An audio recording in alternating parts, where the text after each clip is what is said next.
আগামী 21শে জুলাই ধর্মতলায় তৃণমূলের শহীদ দিবস পালন অনুষ্ঠান। আর সেই অনুষ্ঠানের আগে শনিবার বিকেলে উলুবেড়িয়া রবীন্দ্র ভবনে প্রস্তুতি সভা অনুষ্ঠিত হলো।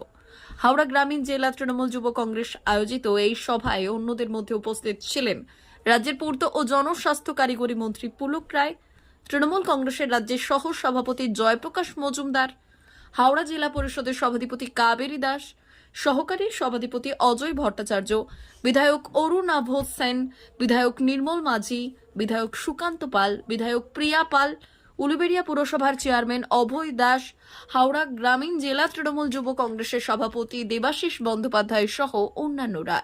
এদিন মন্ত্রী বললেন, আগামী 21শে জুলাই হাওড়া গ্রামীণ জেলার 8টি বিধানসভা থেকে 1 লক্ষ মানুষ ধর্মতলায় যাবেন।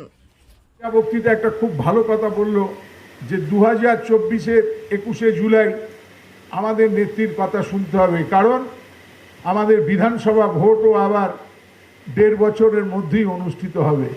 অতএব 2024-এর 21শে জুলাই নেত্রীর কথা শুনে আমরা আগামী দিনে আমাদেরকে এগোতে হবে। আজকের যে বিধানসভার উপনির্বাচন আপনারা দেখেছেন, অলরেডি বাংলার মানুষের রায় দিয়েছে।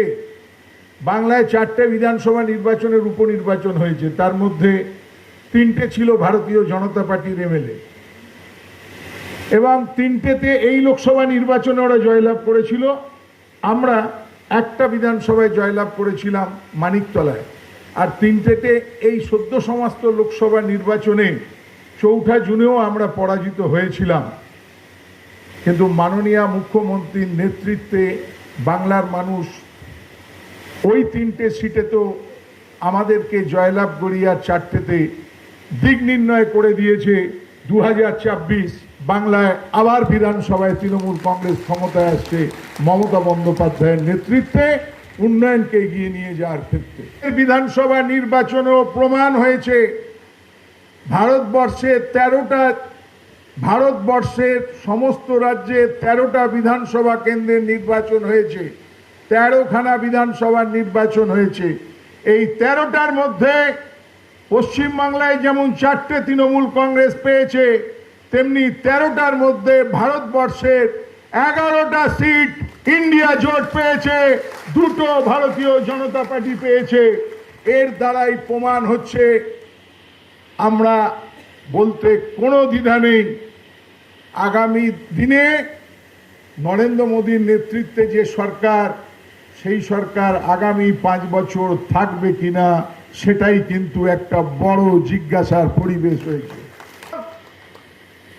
এই সরকার পতনের জন্যে মানুষ চাইছে এই সরকারকে না, এবং ভারতবর্ষের মানুষ তাকিয়ে আছে বাংলার নেত্রী মমতা বন্দ্যোপাধ্যায়।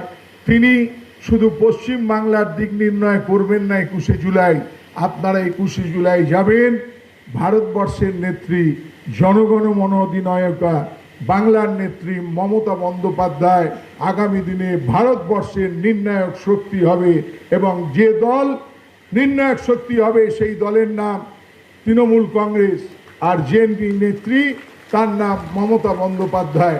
আপনাদেরকে আহ্বান জানাই, আগামী 21শে জুলাই সবাই মিলে আমরা শহীদের তর্পণে আমরা যে যার কেন্দ্র থেকে আমরা হাজারো শুধু নয়, আমরা টার্গেট নিয়েছি আমাদের জেলার সভাপতির উপস্থিতিতে, অরুণাভ সেনের উপস্থিতিতে। আমরা হাওড়া জেলা থেকে আজকে শপথ নিচ্ছি, আমরা জয়প্রকাশ মজুমদারের মাধ্যমে, আমরা আমাদের রাজ্য সভাপতি সুব্রত বক্সির মাধ্যমে আমাদের নেত্রী মমতা বন্দ্যোপাধ্যায়, অভিষেকের বন্দ্যোপাধ্যায়ের কাছে পৌঁছে দিতে চাইছি, শুধু হাওড়া জেলা গ্রামীণের 8টা বিধানসভা কেন্দ্র থেকে আমরা 1 লক্ষ মানুষকে নিয়ে কলকাতা ধর্মতলে যাব। এটাই আজকের মিটিংয়ে আমাদের নির্দেশ, এবং এই নির্দেশ আমাদের নেতৃত্ব, আমাদের যুবকর্মী, আমাদের ছাত্রকর্মী, আমাদের মহিলা, আমাদের আইনটিটিউসি, আমাদের সংখ্যালঘু, আমাদের এসসি এসটি, শিক্ষক, ছাত্র, ট্রেড ইউনিয়ন সকলে মিলে সেই নির্দেশ পালন করে হাওড়া গ্রামীণ জেলা থেকে আমরা 1 লক্ষ মানুষ ধর্মতলার উদ্দেশ্যে যাব বেলা 12টায়, এবং যে ভারতবর্ষের নেত্রী মমতা বন্দ্যোপাধ্যায় আগামী দিনে ভারতবর্ষের আমাদের ভারতবর্ষের নির্ণায়ক শক্তি হবেন। এবং বাংলাও 2026 সালে আমরা সবাই মিলে বলছিলাম যে বিজেপি বিজেপি, শুধু বিজেপি নয়, সিপিএমকেও, যে সিপিএম 34 বছর আমাদের প্রতি অত্যাচার করেছে, যে সিপিএম এর আমলে আমাদের সহস্র কর্মী খুন হয়েছে, যে সিপিএম এর আমলে আমাদের 21শে জুলাই 13 জন শহীদ পুলিশের গুলিতে খুন হয়েছে, সে সিপিএম কে বাংলার মাটিতে স্থান দেবো না, দেবো না, দেবো না। এটাই আমাদের 21শে জুলাইয়ের শপথ। আমাদের শপথ ভারতীয় জনতা পার্টি প্রমাণ করে দিয়েছে বাংলার মাটিতে ভারতীয় জনতা পার্টির কোনো স্থান নেই।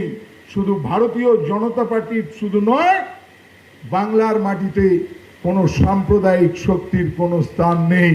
বাংলার মাটি মমতা বন্দ্যোপাধ্যায়ের নেতৃত্বে সর্বধর্মের ঘাঁটি, সর্বধর্ম সমন্বয়ের ঘাঁটি। বাংলার মাটি তৃণমূল কংগ্রেসের দুর্জয় ঘাঁটি।